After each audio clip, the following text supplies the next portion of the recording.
తన చదువుని ఆపేయాలని అనుకోవడాన్ని పోయిన ఎపిసోడ్లో చూసాం.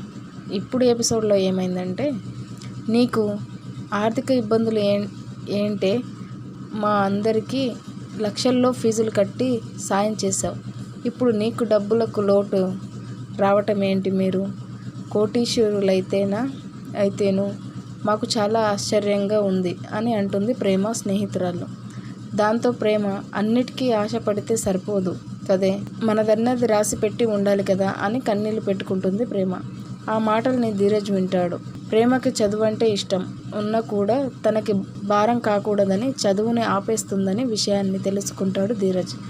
ఆమె కళ్ళని గమనిస్తాడు. నా జీవితం గురించి చాలా కలలు కన్నాను. నా లైఫ్ మొత్తం తలకిందులైపోయింది. నా కలలన్నీ కన్నీళ్లుగా మారిపోయాయి. ఆ దేవుడు నా జీవితంలోకి ఎందుకు ఇలాంటి ఊహించని పరిస్థితులు